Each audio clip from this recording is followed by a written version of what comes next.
What's up, guys? Welcome back to the second episode of Ron and Huss. I don't have a name for it, but that's what I'm going to call it right now. Me and Ron have hopped into a SF Dynasty startup draft right now. And as always, Ron, let them know what we're doing today. Today we got a nice little Superflex Dynasty startup draft. You know, we're cooking it up, me and Hussimo. But we're going to have a little twist on it. I'm going to be going with a late round QB strategy. He's going to be going with like an early QB, you know, kind of just a traditional, kind of what everybody's doing these days on Dynasty Superflex startups. So we're gonna do our two strategies, kind of compare them at the end, joke around a little bit while we're doing this startup. Right now we got all the fellas from the Discord in there. So without further ado, we'll see you guys in a second when I get this started up.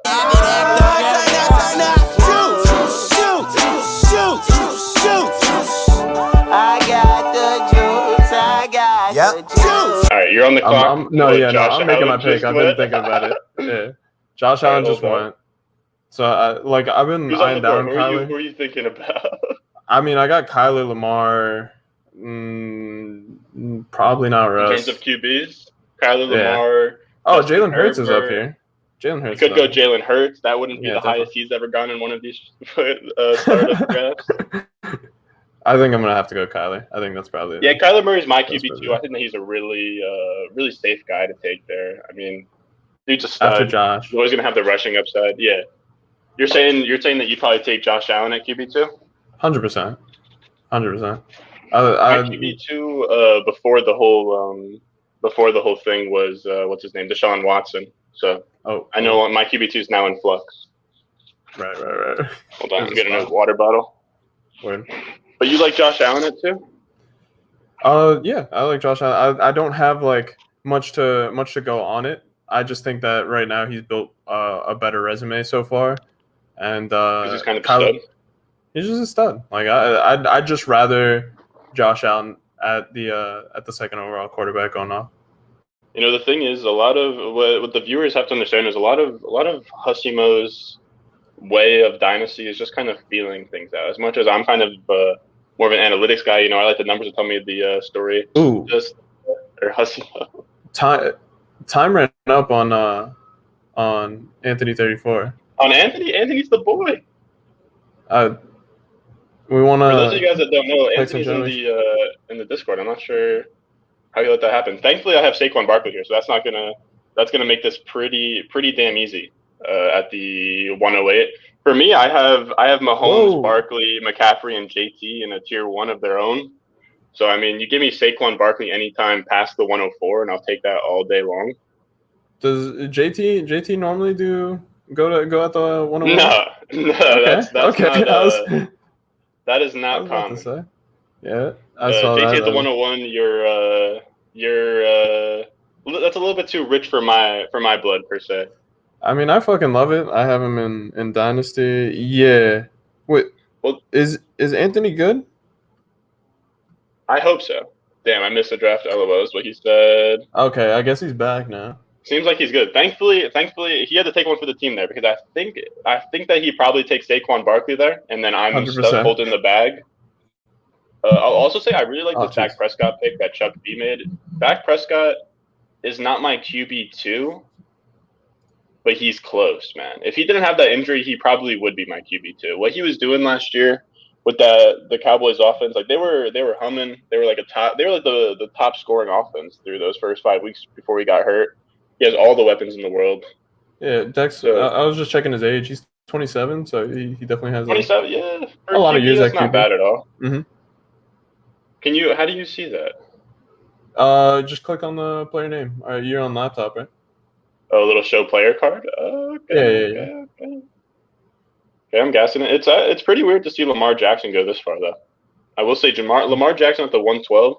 Lamar Jackson is some people's QB2. That's why I will say it in these mocks. Like, you can't trade back, but if you are, like, let's say you are somebody like Hussimo and you're trying to do, like, early QB, I'd probably go with the idea that I'm just going to trade back and get whoever falls to me because I feel like Dak, Lamar, Herbert, Kyler Murray, Josh Allen, everyone after Mahomes is pretty much in the same tier for me. Yeah. So I don't really have I don't really have a strong stance on anybody. If you told me Lamar was your QB2 or you said Herbert was QB2, I really wouldn't look at you sideways. Am I doubling up then on QB for the early QB thing. For your strategy of early QB, whatever Yeah. you think early QB embodies, I would say. I mean, if you want to just go, what you're going to be, I would just see who's on the board. Yeah, right. I'll just see Lock Cook fan.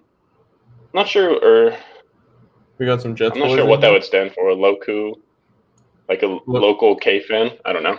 Or Lock UK. I'm not trying to decipher his name, but yeah. I had to sort of see for myself what was going on there. All right, so I'm at the 205. I haven't really been paying too much attention here. My pick is going to be somewhere between. I really do like Akers in this spot. Ooh, I think Swift is very interesting. Swift, Akers. You got a lot of options right there. Jefferson? You're not taking Jefferson in that conversation? Wide receiver? No, I like to go RB early here. Right. I'm trying to see. I don't like the order of the way that these are on here, and I'm kind of flying blind without my rankings here. So we got Akers, probably Akers or Swift, and I'm going to go with Swift. I do believe it's super close between the two, but you lock in two running backs there. What's up? Didn't you say Akers was going to outperform? We did that little bet, I think, yesterday. Oh, I tweeted that out after I told you that. I tweeted that out. I had some decent engagement on that tweet.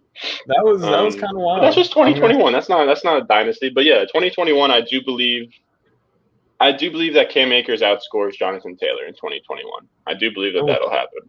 Oh, just let that breathe for a second. Let that take. Yeah, let's let that air out for a second. Maybe I should have taken Akers there, just to kind of back up that claim. But I do like Swift just because of the receiving upside. Wow, I'm gonna take Jalen Hurts as a big fuck you to Ron. I'm gonna be laughing my way from my Jalen Hurts pump the brakes video. Pump the brakes video. You know, I feel like a lot of Eagles fans are on the boat with me. Jalen Hurts taken at this spot is completely at value. Dude, you're taking him at a ceiling right there. I hate that pick so much, dude. I hate that pick so much. I just had to do it. To each their own. I feel like, QB early, you're going to go.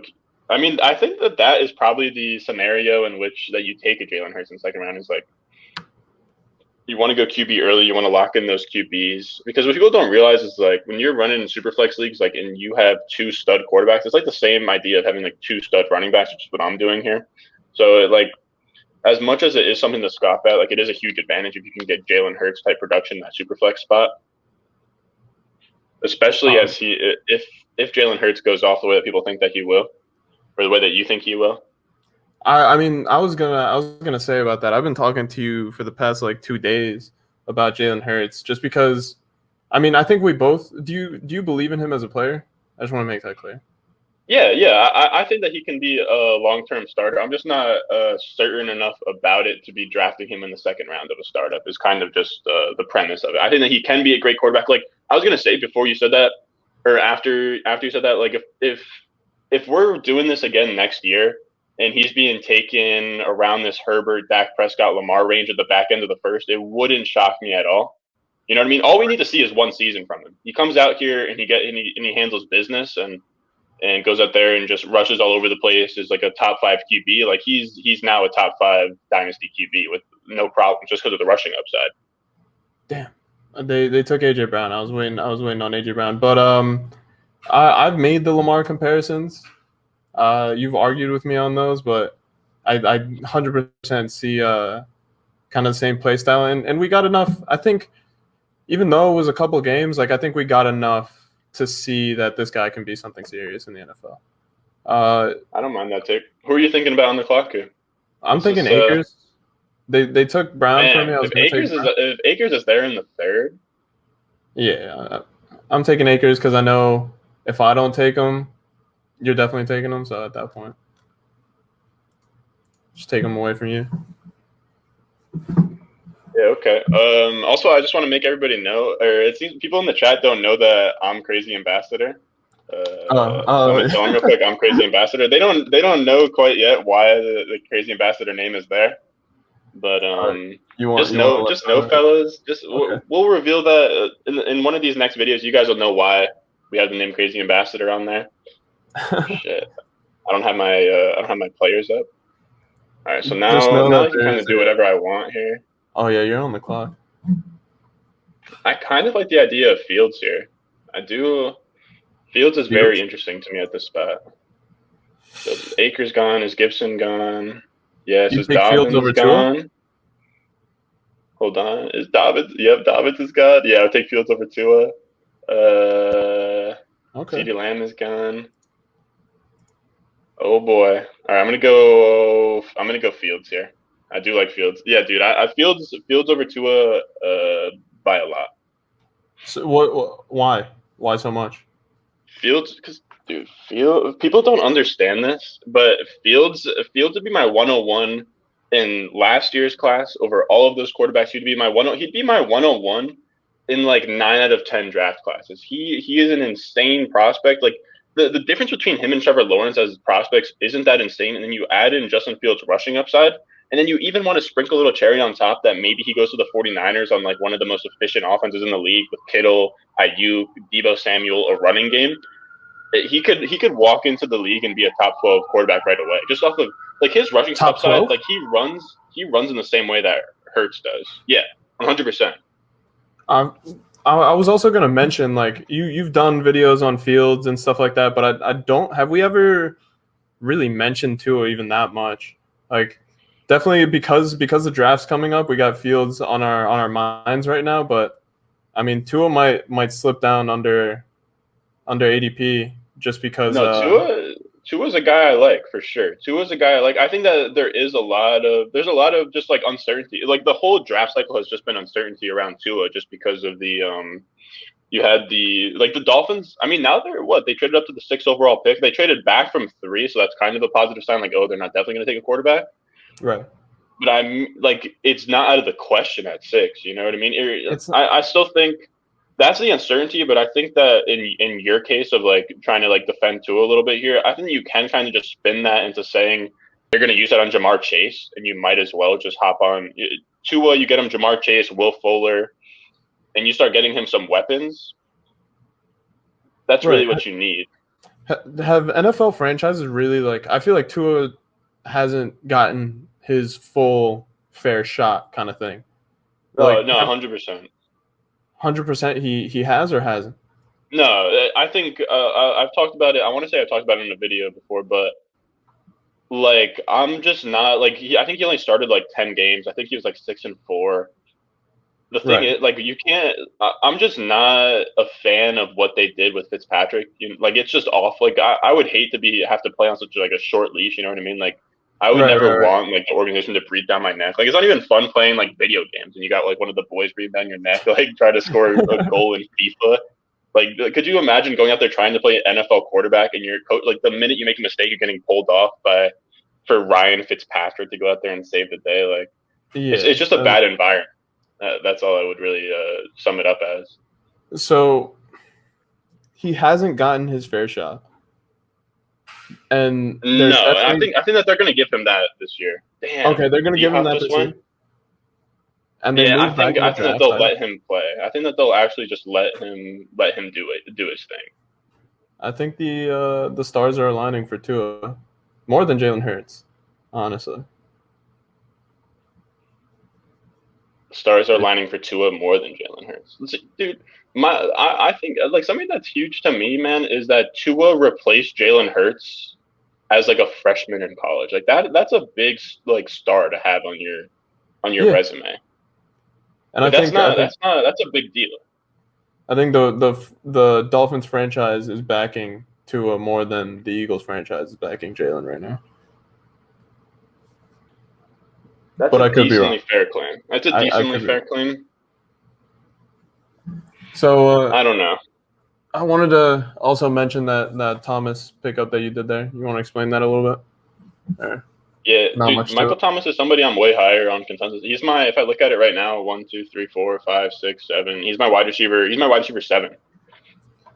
And I probably would have taken him with that Field. I have him over Fields. I just knew that I probably wouldn't be able to get him after the turn, and I knew that Michael Thomas or D Hop would fall to me, which D Hop went to pick before. But like Michael, when you're getting these guys in Dynasty, like CeeDee Lamb, okay, he's cool. Like Godwin, that's cool. Like, but Michael Thomas and D Hop, I used to be somebody that I really do still like young players, and you'll see that in the rankings. But like, if you can give me somebody that, like, you're really projecting for other guys like to be top 5 wide receivers, like Hopkins and Michael Thomas can be top 5 wide receivers in fantasy for the next like 3 years, and that like they have those 20 points per game. Like they've done it before. They're 2 of the very few wide receivers that have ever done the 20 points per game thing that I mentioned in that one video, and that's what you're looking for. All right, weird. Oh, little Kittle. I actually really like that pick. I actually really like that pick. But I don't know why a tight end hasn't gone at this point. Yeah, I remember we talked about the advantages that a good tight end gives you, in terms of winning games, and at this value, I mean, Kittle's a steal here. I'm probably gonna wrap around and grab maybe DJ Moore, Cooper, Ayuk, maybe.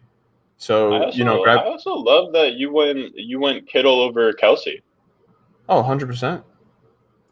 He's your tight end 1, because at first when I put on my first rankings like February, I think Kelsey's kind of the consensus number 1 tight end in Dynasty. But I kind of like the idea of going Kittle just because he's younger. The thing about Kelsey is just like being on the Chiefs offense, he could easily be like I want to say he had the same output as like wide receiver like 7 or 8 last year. I just think that if you have Kelsey there, you could pick up a young, like, age is a lot more important to me than it is for Ron or for like a lot of other people. But you could pick up a really young tight end and just have him play a couple years under Kelsey, and his spot's gone at that point. But Kittle, he's 27, he's got that spot locked in for a lot of years. I mean, more years than Kelsey. Yeah. He's got that shit locked in for – how old is Kelsey at this point? Kelsey is 31. So Kittle has 4 years on Kelsey. Right. That's 4 years of, like, prime production. Yeah, I'm the same way. I think that Kittle is probably – it'd be tough to say that he is right now the best tight end in the league, but at the very least, like, when you project him over the next 4 years, 5 years, like, you could just have that tight end and never have to worry about it. Whereas literally in all my Dynasty leagues, I'm just constantly scrambling for tight ends. Yeah. And you get a huge. I wanted to dive deep into. I want to say it was either PFF or somebody out there has like a wins above replacement model for either fantasy. For fantasy football, and like Kittle, Kelsey, and Waller give you a huge advantage. Like just having like the top 3 tight end that you can set and forget. Which you're gonna be able to do that with Kittle for his career.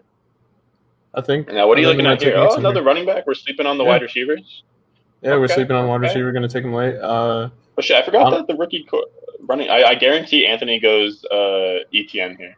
I know. You guarantee him pretty well. Honestly, I almost guarantee it. I would be shocked if he doesn't go ETN. I'd be shocked. So we got Robinson, Eckler, Miles Sanders. Wow. Cool. Okay. I'll go ETN if he's there. I think I'm also kind of sleeping on just like on the rookies being in the draft. You know what I mean? I'm not used to it because I've been doing in these startups. I've been doing kickers. Like kickers have just been the replacement. So you're drafting like the 101, the 102, the 103, whatever. Yeah. But if you give me a running back stable in Dynasty, like you've seen my teams, like I want a stable of running backs. I want 3, 4 like RB1s that I can just have at all times. So you give me ETN, DeAndre Swift, and Saquon Barkley as like my start in a Dynasty league. That's gold. I'm also like pretty impressed the way that this draft has gone. As much as I'm on this late QB wave, or I guess late taking QB? Fields at 308 isn't I was just quite about to mention that. I'll just say I'm just taking kind of the best player available. Okay. But I probably will wait on that second QB. We'll see. I will be honest. I kind of forgot that I was doing late QB. We were talking about Fields. I completely forgot too, and then I just realized this round. I was like, 3rd round late, but it's fine. I think I was the last guy to take, or no, actually Anthony's the last guy to take a QB. Yeah, now that I'm looking at it, Anthony was the last guy, so he has the actual late round QB. But I'll be I'll be late on the second. We'll see how the value falls, then I'll kind of take it from there. What was I about to say? We were talking about ETN there. Has Chase gone? Yeah, I think that we're sleeping on wide receivers here because if Chase is here, I'm taking him. Damn. And I'm just like kind of stacking up rookies at this point. And I just think I think that it's because a lot of us just aren't used to the rookies being in the pool yet. Is really what this comes down to. It like I don't see him going. He's like my wide receiver 10. So I like what's that? 1, 2, 3, 4, 5, 6, 7, 8, 9, 10. Like I would have taken him at like the around like I would probably have taken him around like late 4th. And now we're about to be halfway through the 6th. Damn, dude. I was about to take him there. I'm not gonna lie. But the thing is, like, taking these, I will say the reason why I never do dynasty startups where you like take a Jamar Chase or you take rookies before they have landing spots. Like Jamar Chase is a sick pick there until he gets drafted by the Detroit Lions at 7th overall. You know what I mean? Right. You don't have the landing spots yet, so it is kind of boomer buster. Like Travis Etienne could go to the Bills, and then I'm not that interested. Wow, Jerry Jeudy's looking like a decent pick here, but he's probably not going to. So he's looking scrumptious.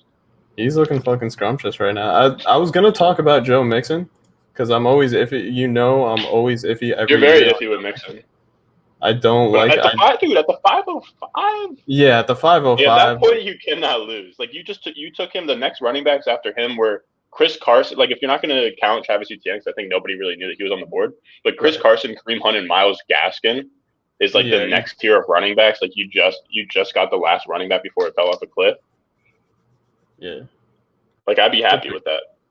But now at wide receiver, this is where it gets tricky for me because there's a lot of different options that I can go, and it seems like a lot of like mid-tier wide receivers. So do you feel forced at this point that now it's probably time to take a wide receiver? Oh, 100%. I'll also say in this format, if you look at like your starting roster, you're starting 3 wide receivers and only 2 running backs, so that kind of incentivizes it a little bit more. Yeah. No, it's tough. We're doing Dynasty. Tyler Lockett's 28, but he'll have that spot for a while. Ooh. And there's good options up there. Yeah. Cooper Kupp, Robert Woods. I like Juju. Don't love him. I'm confused why you haven't got your guy Judy. I'm very confused why that isn't Judy. All right, fine. All right, fuck it, fine. If you're gonna do me like that, has been telling me all week about Jerry Jeudy. He's been gassing up Jerry Jeudy. But here's the thing. Here's the thing. The fact that like we're not going to be able to expose this with your team, and because this is I wanted to expose this with your team because I was hoping you go early QBs and you kind of sleep on running backs. Here's the thing. Like look at F. Gonza's team, and I'm not shitting on F. Gonza by any means. F. Gonza. Oh. But when you have Ronald Jones in the I thought my mom came downstairs. Oh, when you have Ronald Jones in the RB2 spot, like that is never something that you feel good about. Like I never like building a team where I have to have Ronald Jones in the RB2 spot or like this one, Melvin Gordon in the RB2 spot. Like that, that's never a strategy. Like I always try and lock in the workhorses early because I never want to have that. Yeah, you could say I got off the. Yeah, you dodged that bullet. Yeah. You dodged that bullet, but now Jerry Jeudy's your wide receiver 1. Which is tough. I could fill in the gaps with, seasonal guys and maybe try to do kind of like a half one now. But wide receiver 2s are a dime a dozen, bro. Dime a dozen. But how do you feel about Jeudy this year? I mean, like you could easily get Broncos to trade up and grab a QB. That's what I'm praying for, honestly. I think they have way too many weapons to just rip another year with Locke, and these guys aren't getting younger. So to have another year with a franchise with a quarterback that's iffy at best is just tough. It's just tough. I really did like Locke for the past 2 years, and I've been hyping him up just because I was excited for him to finally get that opportunity. But just because of him rapping on the sideline. Oh yeah, 100%. After that, I started watching film. I fell in love with the guy, but it's kind of fucked because it's like you with Sam Darnold. You see him get opportunities, and you're just you kind of buy in on the young QB. You're buying in on young QB. You love him, and then he's just proving you time and time again that you're just not it, and it's tough. But I would say that with that in mind, I think that you should go check out your 208 pick for a second and see does this player kind of fall in line with everything that we just like young QB. You kind of want him to be better than he is.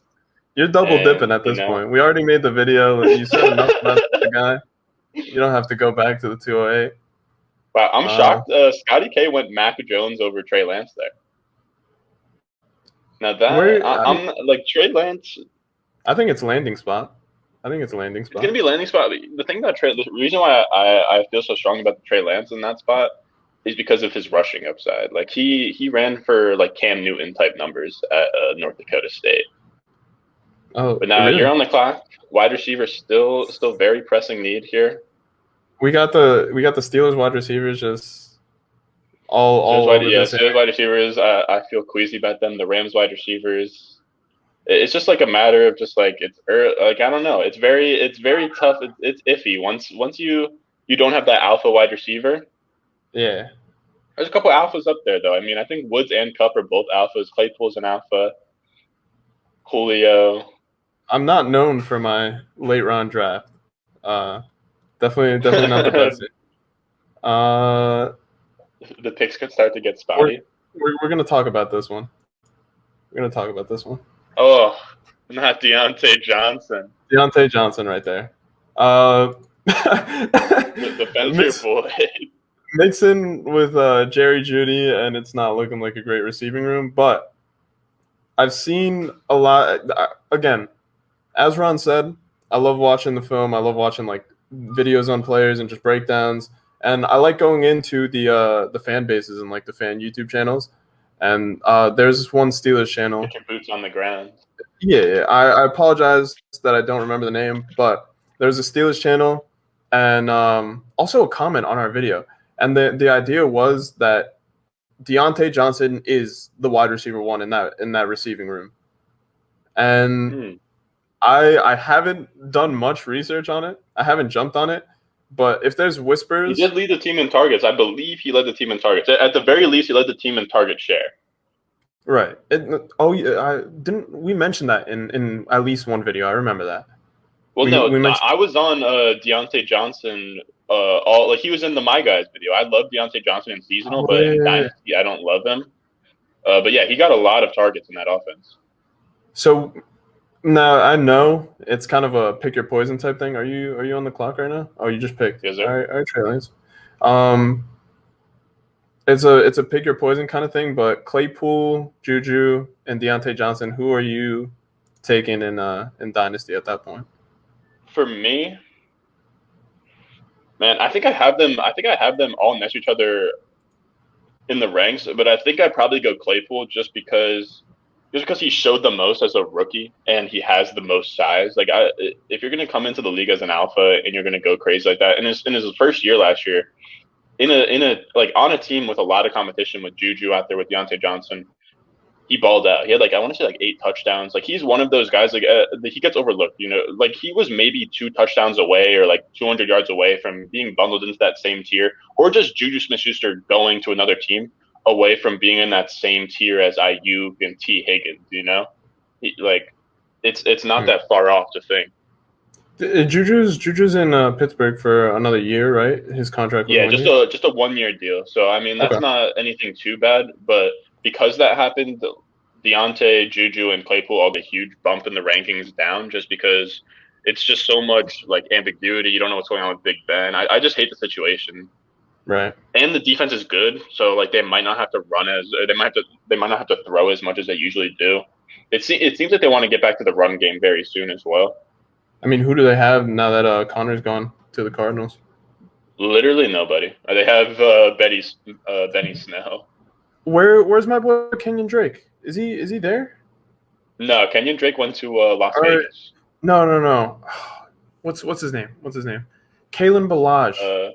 Kalen Ballage. I think that he did go to Pittsburgh. I think my boy Kalen Ballage is on there. I was checking my Dynasty team and I saw that he had a green up arrow, and it's always good news when Kalen Ballage has a green up arrow. So I checked. Let me check this right now. Actually, it's always good news when one of the fellows has a green up arrow. Kalen Ballage, Pittsburgh. Yeah, there we go. I'd love to see that.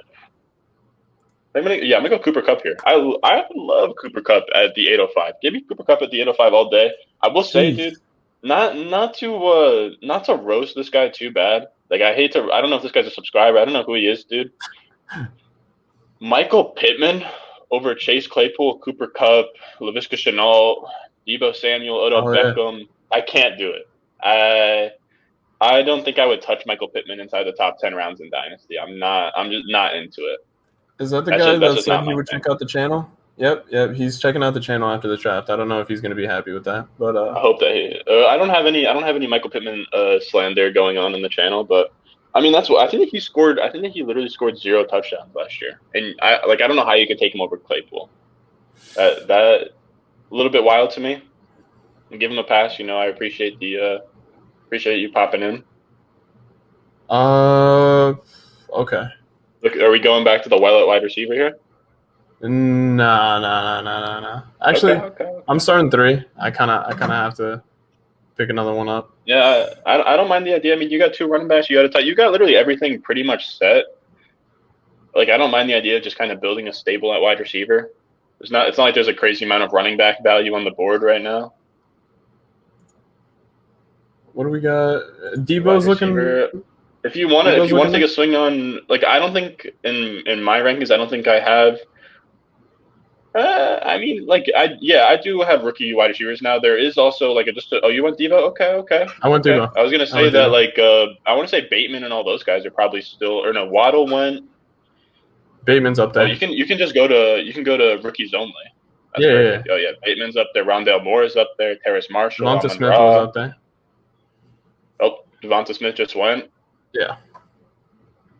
Okay, so that's very interesting. You went Debo though. I do like Debo because I think that there is a world out there. As much as I hate it, because I do love Ayuk, there's definitely a world out there where Debo is just like the wide receiver 1, and Ayuk kind of falls to the wayside a little bit.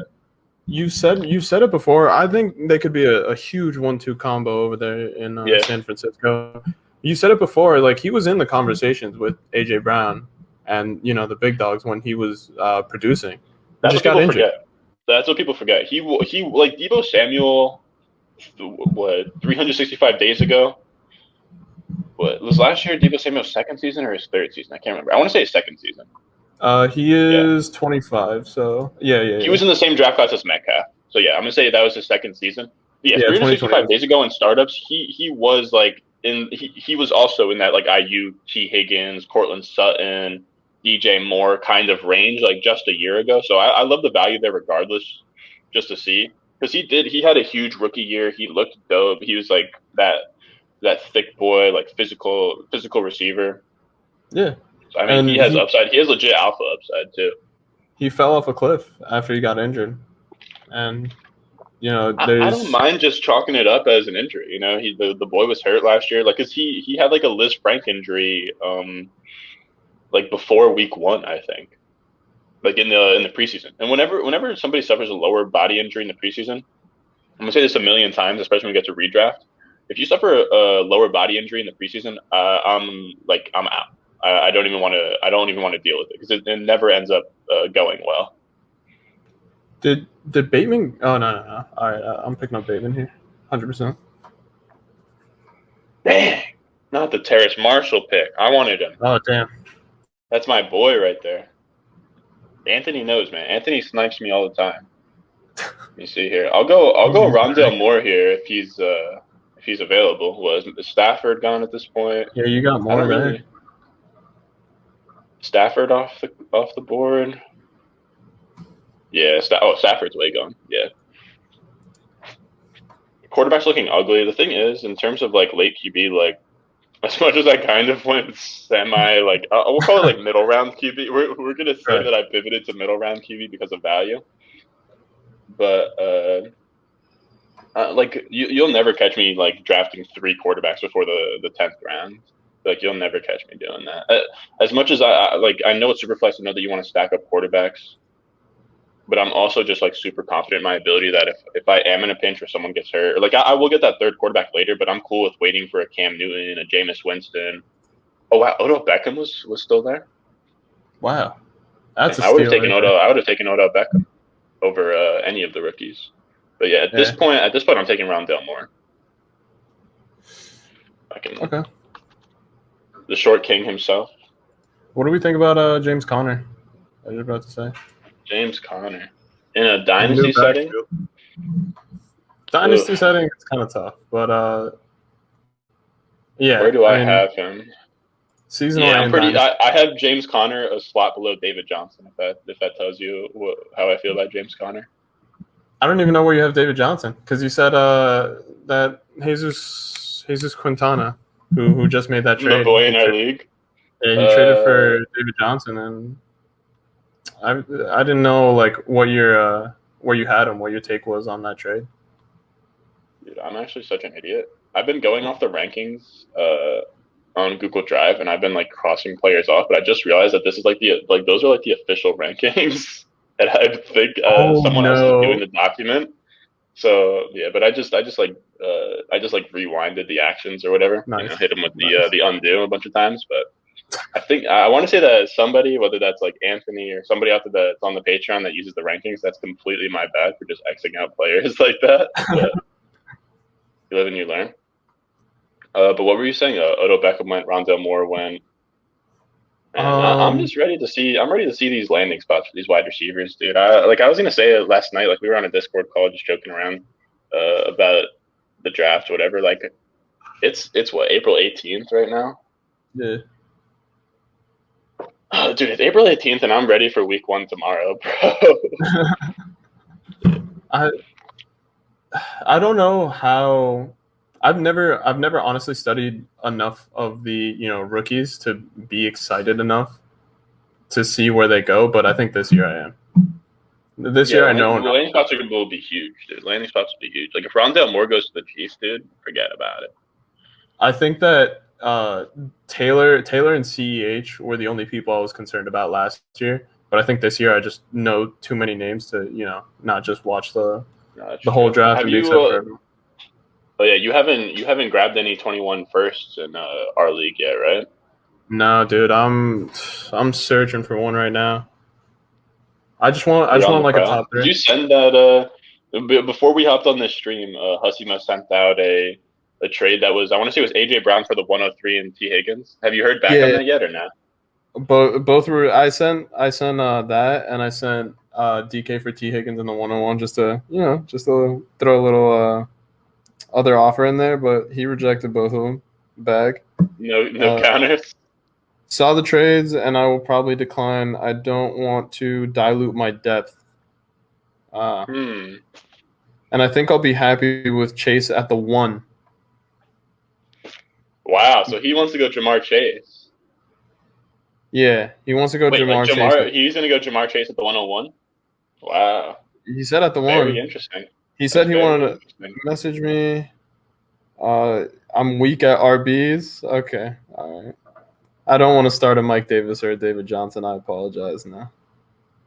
I wonder, but if that's the case, why is he going Chase at the 101? That's interesting to me. Because if I was in his spot and he has all those wide receivers, I'd probably go RB, or I'd trade back and go RB. Trade back to like the 102. Like I would much rather just go. It's so close to me between Etienne, Najee, and Chase. I don't mind just going best player, or like it sucks to say, but I'd probably go need at that point. It's so close for me. Really? Yeah, I think there's a clear like top 3. Wow. Do I need a running back? I mean, I have 3 at this point. 4 seconds. I think that this is like a really good spot to just take your favorite wide receivers. What do we got? I'm probably gonna go. I'm on Ross St. Brown here. Have I gotten a tight end though? Noah Fant is up there.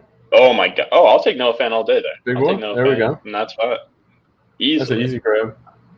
I haven't been able to grab Noah Fant anywhere. I mean, if you're gonna give me Noah Fant after Gesicki and after Tanyan, like that's value. That's value. Who is Tanyan? I apologize for not knowing, but like who is Tanyan? I know that he's getting picked that high, so he might be a relevant name, but I haven't heard of the guy. Not the who the fuck is that guy? Who the fuck is that guy, dude? He's he came on for the Packers last year, and he was actually pretty good. Like if I'm looking at his player card right now, and you look at his game logs, he did pretty well for the Packers last year, and was just like the problem is that I had with him. He had like a 33-point game. He actually ended up as the tight end 4 in PPR leagues. But just pretty much happened that tight end wide receiver. Yeah, I don't know why he's listed as tight end / wide receiver. It's just like sleeper being weird in that sense. Oh, okay, but yeah, he was dope last year, but I think that a lot of people are just kind of like, is he good, or is it just kind of a volume thing? What happens when the Packers add somebody else in that offense? Aaron Jones was hurt for a stint of time. Allen Lazard was hurt for a stint of time. Like a lot of the times when he was going off, it was kind of him just like filling in the targets. Right. That's the issue. It's a little spotty. Yeah, something where it's like situation more than talent. Like he's literally like a nobody. All right. I mean, I saw the tight end wide receiver. It makes him seem a little more versatile. I don't know. The fact that you can plug him in at wide receiver if you'd like to. Yeah. It doesn't seem terrible, but I'd have to look into him a little bit more. Into Tunyon, yeah, he's one of those guys that are going. Man, I feel really good about Fant here, man. I think that that's great. the overall message is like we love Fant. We just love the Broncos passing game. So I just think that when you're getting players in Dynasty, it's so much more about, as much as like situation and landing spot does like matter, it's so much more about like the player's talent. And I think Sutton, Fant, and Judy are all super talented. It's just going to be like it's not a matter of if, it's just a matter of when they get a quarterback that can throw for 4,000 yards and 30 touchdowns, and that's all it's going to take for all of them to be for all of them to be just like elite assets in Dynasty. Yeah. I'm just right now. I'm looking around at the other teams, just seeing what people have drafted. We're in the last couple rounds now. I like. I think the Lockcook fan. I think that's Todd Walters from the Discord. He's a sharp dude for sure. Yeah, this is that's a dope team. The thing is, he's just punting running back. But that's I want to say that's like the productive struggle where you just punt running back and then you just kind of use rookie picks on running back in the process as you just kind of I don't know, just kind of kick your team down the road. It's a decent strategy I've seen people do. You just kind of start stud receivers through the flex spots, punt the 2 running back spots, and you just kind of work your way out from there. I don't mind it. I can pick up Amon-Ra St. Brown here. I'm picking him up. Yeah. All right. The Sun God? That was easy.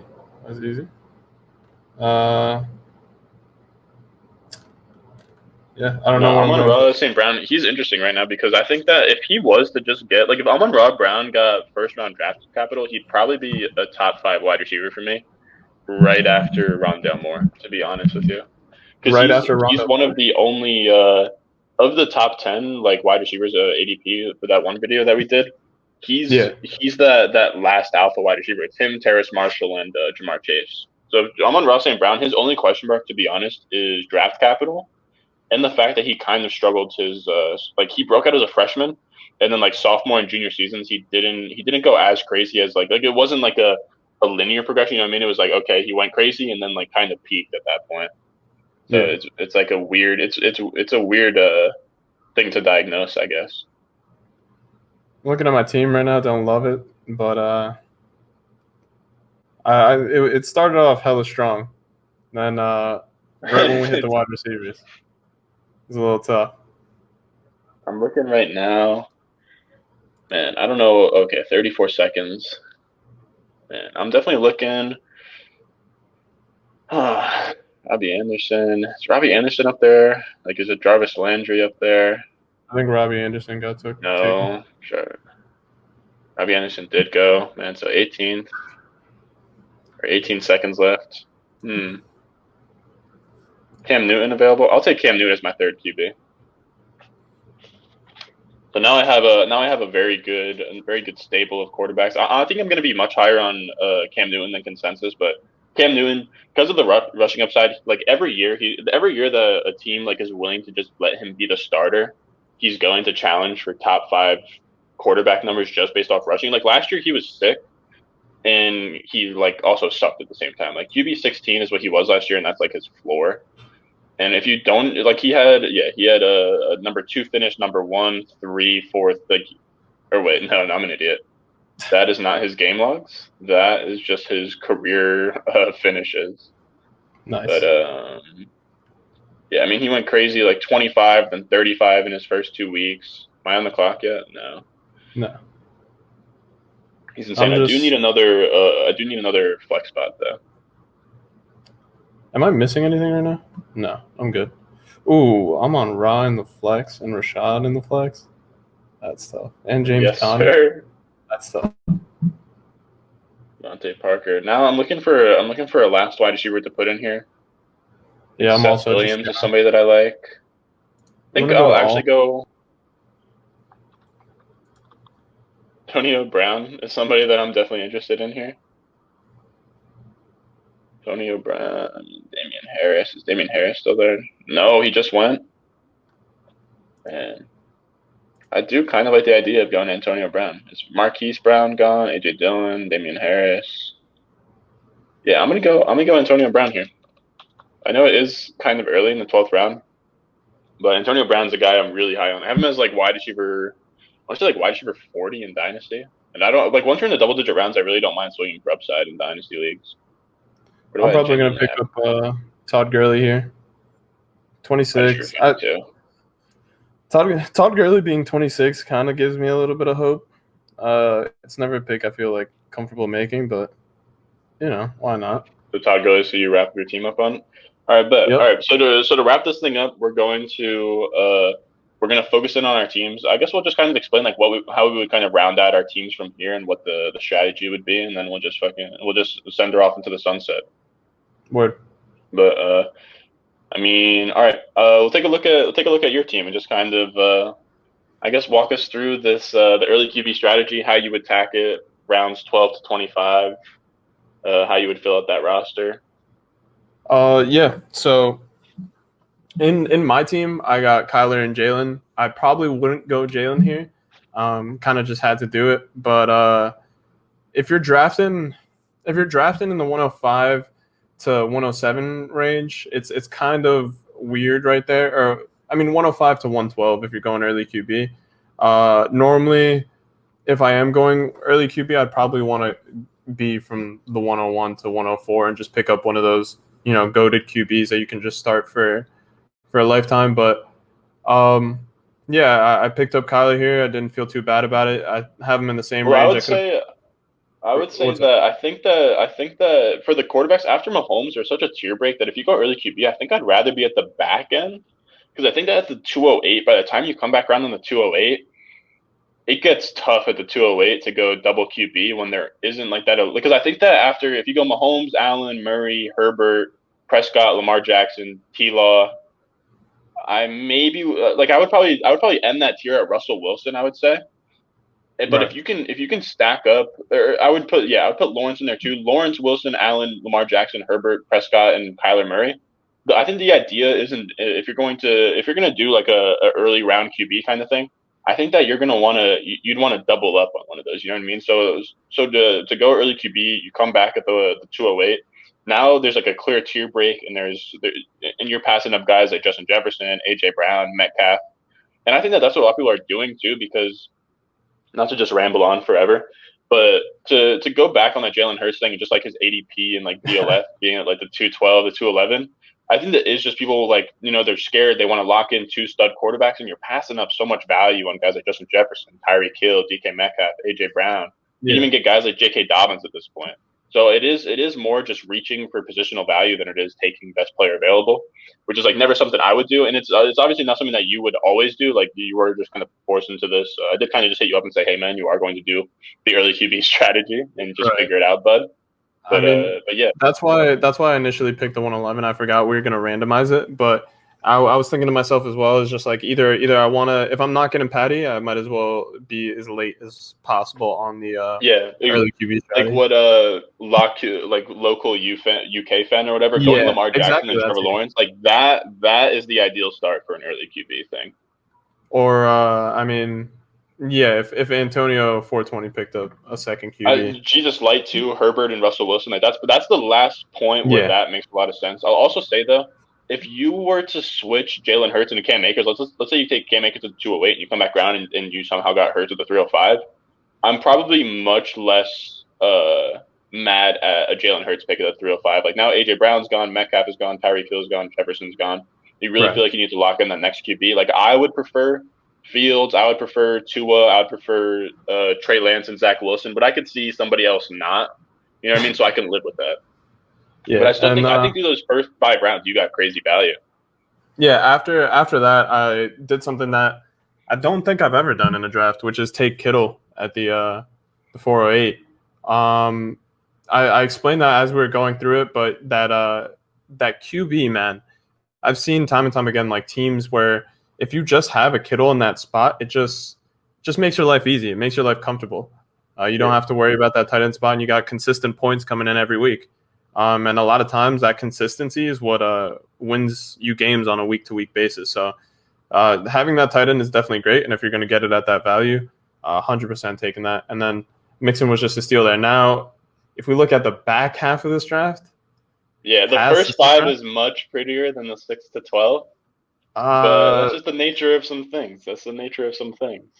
It's tough. I'm trying to work on it. I'm trying to work on my late round draft because honestly, that's what's most important, really. I mean, up top here, first round, you're definitely going to get value. It's a lot less. It's a lot easier to mess things up in the past the 6th round than before the 5th. So to give some background to the viewers on Hussimo and his drafting, I've been in seasonal leagues with Hussimo, and Hussimo, he'll start out the draft so well, and then round 6, 7, 8, 9 come around, and it's just I think that a lot of people fall into this trap. I think a lot of people can kind of feel Hussimo on this one. You kind of fall into this trap where you now just think it's okay. Screw value. I'm just gonna go get my guys at this point. You know what I mean? But now you're reaching and you're not pulling the best value. So it's just kind of honing your skills, kind of getting in the mock drafts, kind of getting the reps up in the gym, and figuring out where you can get. You got to figure out where your guys will fall to. So if you get in enough mock drafts, and let's say seasonal leagues. I know Huss is going to be huge on Jerry Jeudy next year. Yeah. Instead of reaching for him at 5 rounds are done, I knocked out my 2 running backs, 2 wide receivers, quarterback. I feel like I can grab whoever I want now in the flex spot. Jerry Jeudy's actually, instead of me taking him at the 6th round, I can actually get him in the 9th round in most drafts. You know what I mean? And just kind of just figuring out that positional value. Thank God you did not mention names. I thought we were gonna go back to specific drafts and play. Listen, I can mention names, but we'll gloss. It's fine. I dare someone to step up here and show me every single draft you have. Some of them just don't. I took Mark Ingram over Todd Gurley last year. The things happen in these drafts. I also took Leonard Fournette in the 2nd round of a redraft. So I mean, it's things happen. Yeah, so I don't have much to say. I mean, past the 6th round here, I really like Jeudy, but obviously it wasn't the best pick there. Deontay Johnson, I just went off some hype. Deebo Samuel, I really like this year. That's someone I genuinely think would be a decent value there. Maybe a round later if you can pick him up there. But Deebo Samuel. Now here's my question. What's up? I think personally, looking at my rankings, I'll tell you who I would have gone in these 4 spots, and you let me know what you would rather have. I probably would have gone Kenny Golladay, Robert Woods, I don't think Beckham. I could pick those guys up at that value or in this draft. No, Kenny Golladay was there at the 608. Robert Woods was there at the 705. Okay. I'd probably go Odell Beckham at the 808. I don't mind Deebo there, and then Rashad Bateman. So I guess it's the dichotomy of Judy and Deontay Johnson versus Kenny Golladay and Robert Woods. Because I feel if you get Robert Woods and Kenny Golladay, those are both guys that can finish top 15, top 12 that you're getting in there. I'll say, not to pick you apart because everybody, it's Dynasty. You're gonna have them for the future. These guys have more upside, but when you're as much as Dynasty value, because I think that Jerry Jeudy, a lot of people will say maybe they have Jerry Jeudy over Kenny Golladay over Robert Woods. You know what I mean? But I think when you're drafting and you adjust and okay, you now need your wide receiver 1, a guy that's going to produce points. I would sort of flip flop a little bit more to win now, a Kenny Golladay kind of guy. Of course, that's just my 2 cents. He could easily get hurt for the 15th time in his career. Daniel Jones could score 15 passing touchdowns. I'm by no means speaking in absolutes. I'm just sort of offering a different perspective. You know what I mean? Yeah, I said it during the draft. I'm super high on age, and I like drafting younger teams. But sometimes like with the start that I had, definitely win now was an option that I could have gone, and I probably should have gone. It would have made for the better looking team on paper, but yeah, it's different in mocks too. You know what I mean? Like in a startup, maybe at this point you have 2 first rounders, you've done some trade backs, so you're kind of positioning your team where it looks like you're going to be a win later team. You know, younger draft picks, all that. But it's hard to like emulate that in a mock. So I don't want to spend too much time on my team. I think we've gone through. I don't want to talk about past, James Conner. Those are kind of of course. At that point. But let's go over to your team. So we'll talk about my squad real quick. I think Saquon Barkley at the 108 is beautiful. I think that I've been seeing this in startups a lot. Like I saw Saquon Barkley at the 112 in a startup I just did. I'm not sure what it is. If it's like QB thirst, if it's guys like struggling to realize that it's Dynasty, like. Not to rip apart my boy Benny Boy here, but I think Derrick Henry at the 109 in a Dynasty League is absolutely bonkers. Yeah. But JT at the 101, I guess, is kind of like the reverse of that. But to me, I'm taking Mahomes, Jonathan Taylor, McCaffrey, Saquon Barkley as my tier 1. So if you can get any one of those guys past the 104, you're getting value. So you can get Saquon Barkley in the late first. I'm taking that all day long. So then I wrap back around. You get a running back. And Deandre Swift, in hindsight, I like Deandre Swift. I probably, in hindsight, go Cam Akers there. I mean, let me check real quick. It's super close between those 2 running backs. No, I have Swift over Akers in my Dynasty rankings, and I stand by that. Right. Okay. But Swift there is gas. What's up? I got Akers late. Like, at that point, you would take. That's what I was saying. I would have taken Akers here in an actual startup, dude. If we're now like at the turn and Akers is not gone, I am pounding the table to get my ass to the front end of the third in front of its Hussimo to snipe Akers. Right. I don't know how he felt. Maybe I know I'm in the minority, but taking Antonio Gibson, Chubb, and Aaron Jones over Cam Akers is wild to me. Like I would take Cam Akers easily in this 205 range. It's close between him and Swift for me. But regardless, to each his own, man. And then I come back around, get Fields. So that's my first quarterback. We'll call this middle round quarterback strategy. I know that I was going to do late round quarterback strategy, but I kind of forgot what we were getting going. As I said, I think Fields is like in the same level of prospect as Trevor Lawrence, and the rushing upside kind of closes any gap there. Michael Thomas at the 405. I'm always trying to get guys that can finish top 5, that can have a 20 points per game season, because Michael Thomas, he's at where he's at right now in terms of value. But if he brings you like what he did in 2019, and he's like 25 points per game, kind of like what Devontae Adams was last year, he can easily just leapfrog his way over to where Devontae Adams is value-wise, or in season, like you can just capitalize on that easily. Then ETN's an absolute steal, just because like people just didn't know about rookies. Like this is kind of just where I sort of cheesed my way with rookies. I mean, Michael Thomas is like, I was just going to talk a little bit about that, because that's where you could have gotten 100%. T. Higgins right there, right? Yeah. And like, that's where I probably would have gotten T. Higgins, just because of, again, like age. And I think that older players are just a high risk value to have, because if they don't produce that year, they can fall off a cliff, is what you're saying?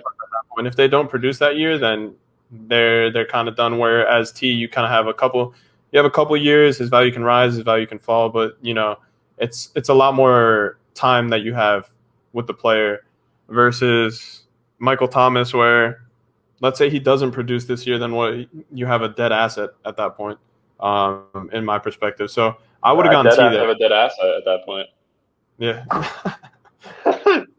But yeah, like I see that point, and I think you do bring up a good point, because I'm looking at it now, and you're looking at big names like Julio and Odell Beckham in the 7th and 9th round. Would it be shocking for Michael Thomas this time next year in startups? Like, let's say he has a down year. It's like, okay, maybe he lost some juice. Now he's in the 7th round. Now he's in the 9th round. You know what I mean? As like a Julio/Odell type value. And I just took him. But T. Higgins is probably the safer. In a way, you can argue that T. Higgins is a safer asset, just because, he's going to be a young wide receiver. He'll probably be the wide receiver 1 in that offense. He'll probably be like a 3rd round, probably where like CD is next year. Yeah. So I think that's a fair argument. I will say it's hard to argue there, because I do think that Michael Thomas has a higher upside in terms of just like season to season, just like scoring 20 points, getting me a chip. But yeah, that's definitely like a back and forth that you have to have, and you just have to like kind of figure that out. I will say though, if I had, let's say let's say at the 308, I took someone like a Diggs, a Michael Thomas, DeAndre Hopkins. Maybe I'd be more willing to come back around and take like a younger guy at wide receiver 2. But when I want that wide receiver 1 and I know that my next wide receivers are going to be pretty garbage, like having Jamar Chase in the wide receiver 2 spot, that's when I really try and lock in a guy like Michael Thomas that I think can go crazy. I also think maybe Jameis Winston comes in there and, kind of gives him like the Chris Godwin type treatment and throws for like 35 touchdowns, 30 interceptions, and just like goes crazy in that offense. Regardless, I mean, you have to have a balanced team, and Michael Thomas has already built enough of a resume to the point where you can kind of assume that he's going to be higher up versus, T. Even though there's not that many question marks, there's more question marks than a Michael Thomas. Yeah. And then I come back around ETN. ETN's a smash here. I mean, like, without Mixon and Najee Harris gone, like, I'm getting him in the middle of, like, a Chris Carson, Kareem Hunt, Javonte Williams. Bless me. Bless you. So ETN there, the thing is, like, the reason why I always preach, and like I said earlier, I wanted to point it out with your team. It didn't end up happening because you got such great value at running back. But if you don't go running back in those first 5 rounds, I always lock up 2 running backs in these first 5 rounds. If one of my starting 2 running backs has to be a Kareem Hunt or Myles Gaskin or a Ronald Jones or a Melvin Gordon, I'm literally in tears. Like that's never the optimal outcome. Then we go Chase, who I have as like a wide receiver 1. What's up? What were you gonna say? I was just gonna say Chuck B went that Josh Jacobs, Kareem Hunt, Ezekiel Elliott. I think that's gonna be with Josh Jacobs and Kareem Hunt. It's gonna be a weird running back room right there. But yeah, that's a weird running back room. It's not bad because he's not relying on Kareem Hunt as anything more than a flex guy. Yeah.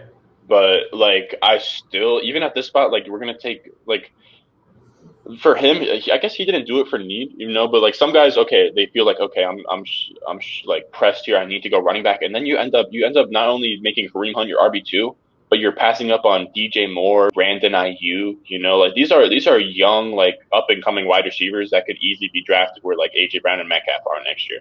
I think Kareem Hunt, because he's now RB2 in that room, he's a running back, so he's about to fall off the age cliff.